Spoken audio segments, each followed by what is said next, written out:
Thank you much for joining us colonel صاحب.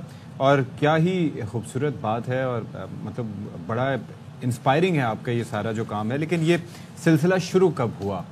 کیسے آپ کو یہ تحریک ہوئی کہ مجھے یہ سیکھنا چاہیے یا میں یہ کر سکتا ہوں؟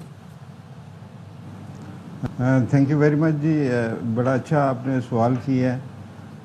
بیسیکلی میں نے 8ویں کلاس میں ملٹری کالج جیلم جوائن کیا.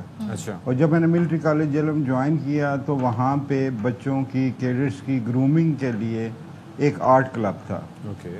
تو وہ آرٹ کلب ہی اس خیال کی اس ریسرچ کی بنیاد ہے. اس کے بعد جب میں آرمی میں آیا اکیڈمی کے اندر پھر ایک آرٹ کلب تھا جو بچوں کے ٹیلنٹس کو کیڈٹس کے ٹیلنٹس کو آگے سٹریم لائن کرنے کے لیے ایک اپرچونٹی جو سے پرووائڈ کرتا تھا. تو اس میں یعنی کہ میں سمجھتا ہوں کہ انسٹیٹیوشن کی جو گرومنگ ہے یا چانس پرووائڈ کرنا ہے ود دا ٹریننگ, تو that is the prime thing کہ جس کے اوپر جو ہے نا یہ ساری چیزیں الٹیمیٹلی پھر ڈیولپ ہوئیں. اچھا عامر صاحب, یہ آپ نے قرآن آرٹ ریسرچ بھی کی ہے جس کی آپ نے بنیاد رکھی. پاکستان کی میں بات کروں تو ذرا ہمیں اس ریسرچ کے بارے میں بتائیے گا, یہ ریسرچ ہمیں کیا بتاتی ہے؟ یہ بیسیکلی یہ ریسرچ اس کا مین مقصد تھا کہ وقت کے ساتھ ساتھ اگلی جنریشن کا آئی کیو بڑھ جاتا ہے. تو ہم اپنے ٹریڈیشنل جو ٹیچنگ میتھڈز ہیں یا سٹائلز ہیں اس کے اندر انوویشن لے کے آئیں. فار ایگزامپل ابھی اے آئی کا دور ہے, تو اس حساب سے وہ جو اسلامک ٹیچنگ یا اسپیشلی قرآنک ٹیچنگ کے اندر جو ایک وائڈ گیپ بن رہا ہے کہ اس کو اس ریسرچ کے ذریعے کور کیا جائے. اچھا, تو اس میں کیا ایپس وغیرہ بھی ہیں؟ کیا کن چیزوں کی مدد سے آپ نئی جنریشن اس سے فائدہ حاصل کر سکتی ہے؟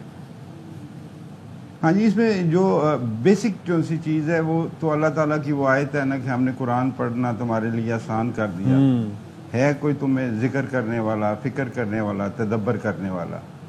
تو اس بیس کے اوپر پھر جو ٹول ڈیولپ ہوتے گئے تو میں نے اس میں ایک ایڈیشن یہ کی کہ آرٹ کے بیک گراؤنڈ کے ساتھ صورتوں کو, لفظوں کی کنسٹرکشنز کو وہ اسٹڈی کیا اور اس کو انکارپوریٹ کیا. ابھی کچھ لوگ ہیں اسی پلیٹ فارم پہ جنہوں نے ہمیں جوائن کیا ہے, وہ اے آئی کی مدد سے بھی جو ہے نا اس کو فردر جو ہے نا ایکسپلینیشن کو آگے لے کے چل رہے ہیں. اچھا, اپنے پہلے نسخے کے حوالے سے اگر ہم بتائیں کتنا ٹائم لگا تھا اس کو بنانے میں, کب سٹارٹ کیا تھا, کب کمپلیٹ ہوا تھا؟ جی, پہلا نسخہ میں نے 1994 میں سٹارٹ کیا تھا اور تقریباً 10 سال لگے تھے. مگر وہ یعنی کہ میں پروفیشنلی آرٹسٹ تو نہیں تھا, تو آپ یہ سمجھ لیں کہ ایک پریکٹس میں کرتا رہا 10 سال. وہ نسخہ میں نے دوستوں میں ڈسٹریبیوٹ کیا, پھر اس کے بعد فردر ایک اور نسخہ پھر 6-7 سال میں بنا. پھر تھرڈ نسخہ جو سا تھا وہ میں نے اردن کا جو بادشاہ ہیں ان کو پریزنٹ کیا. اچھا. اور اس کے بعد پھر کینوس کے اوپر جو سا نا یہ میں چیز لے کے آیا, اور اس کے اوپر بھی مجھے تقریباً 17-18 سال ہو گئے ہوئے.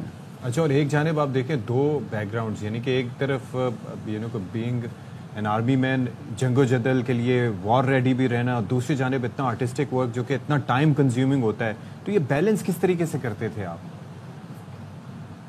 اس پہ میں سمجھتا ہوں کہ یعنی بیسیکلی آرمی کی ٹریننگ آپ کو apart from development of personality time management بھی ایک چیز سکھاتی ہے. ڈسپلن. تو آپ کا جو شوق تھا اس حساب سے جو ہے نا ٹائم مینجمنٹ میں کہ میں اپنی ہابی کو اگر 1 گھنٹہ 2 گھنٹے دے رہا ہوں, ٹھیک ہے نا, اس میں یعنی پروفیشنل ڈیوٹیز میں کسی پہ اثر نہیں پڑتا تھا. اس کی مثال آپ یہ دیکھ لینا کہ اگر میں آرٹسٹ ہوں تو پہلے کتنے شاعر جس طرح صدیق سالک تھے, ضمیر جعفری تھے, صدیق سالک, دے were part of the institution, مگر انہوں نے اپنا مقام اپنے فیلڈ کے اندر بنایا. اچھا, فوج نے جو فوج نے جو ایک اسپیشل کہ ایک سیلف کمٹمنٹ جو دی ہوتی ہے, میرے خیال میں یہ اسی کا نتیجہ ہے. اچھا, آپ کے جو کام کو مسجد نبوی کے نادر نسخوں میں شامل کیا گیا, اور اسلامی تاریخ میں بتا رہے ہیں کہ اب تک صرف 21 قرآن پاک کے نسخوں کو اس مقدس جگہ پر ڈسپلے کے لیے پیش کیا گیا. تو this must have been a very proud moment for you. تو ذرا ہمیں یہ بتائیے گا کہ یہ آپ کی جرنی کیسے رہی؟ ہاں جی, میں سمجھتا ہوں کہ آپ کا جو لائف ٹائم اچیومنٹ ہے اس پلیسنگ کے ساتھ آپ کو وہ مل گئی. کہ آپ جو یعنی جس مقصد کے لیے یا جس ڈیڈیکیشن کے ساتھ اس کام کو کر رہے تھے کہ وہ کہاں پہ پریزرو ہونا چاہیے، تو اس کی انٹری 2007-8 میں جو ہے مسجد نبوی کے نادر نسخوں میں شامل ہوگی، اور that was really a proud moment کہ میں اپنے آپ کے اوپر جو ہے نہ صرف پراؤڈ ہوتا تھا بلکہ میں کہتا کہ اللہ تعالیٰ نے پاکستان میں رہتے ہوئے میرے سے یہ کام کروایا ہے. کیا بات ہے. اچھا ایک چیز یہ بتائیے گا کرنل صاحب کہ کوئی بھی ہم آرٹ ورک کر رہے ہوتے ہیں یا آج کل کی جنریشن کا زیادہ مسئلہ ہے، لیکن پہلے اتنا نہیں ہوتا تھا کہ ہمارا فوکس جو ہے وہ بہت کم رہ جاتا ہے، یعنی کہ ہمارا اٹینشن سپین جو ہے وہ بہت کم ہوتا ہے. ہم بہت جلد کوئی کام کرتے کرتے چیزوں سے اکتا جاتے ہیں یا پھر ہمیں کچھ فریش ایئر چاہیے ہوتی ہے. آپ اتنا کام اتنا فوکسڈ کیسے رہ کے کر لیتے ہیں؟ کس طریقے سے اپنے آپ کو فوکس رکھتے ہیں؟ دیکھیں ایک تو ہے سیلف کمٹمنٹ، ٹھیک ہے نا، کہ سیلف کمٹمنٹ کے تحت کہ آپ نے اتنا ٹائم دینا ہے، اور اس میں دو چیزیں آ جاتی ہیں. ایک وہ فکر ہے، سوچ ہے کہ جس کے تحت آپ مثال کے طور پہ آپ نے چند لفظوں کے اوپر قرآن کے چند آیتوں کے اوپر غور کرنا شروع کیا، وہ آپ نے ذہن میں ایک چیز بنائی کہ اس کے پیچھے یہ ایکسپریشن جو سے ہیں وہ بن سکتے ہیں. کیونکہ ابھی جو جنریشن کا جو اس وقت یعنی کہ ٹائم سیچوریشن کے حساب سے جو اس وقت ہماری جنریشن چل رہی ہے، تو آپ دیکھیں وہ چند سیکنڈ میں ایک چیز سے اکتا جاتے ہیں، آگے موو کر جاتے ہیں. تو ان کو فوٹوجینک میموری کو انہانس کرنے کے لیے یہ میڈیم جو ہے یہ ایوالو کیا تاکہ وہ فوکس ہو کے اس پہ کانسنٹریٹ کر سکیں اور اس پہ ان کی انٹرسٹ بڑھے. عامر صاحب آپ نے ریسرچ بھی کی اور ظاہر ہے آپ نے قرآن پاک کا نسخہ بھی محفوظ کیا. ذرا یہ بتائیے گا آگے کیا آپ سوچتے ہیں، آپ کس طریقے سے اس چیز کو لے کے آگے بڑھنا چاہتے ہیں؟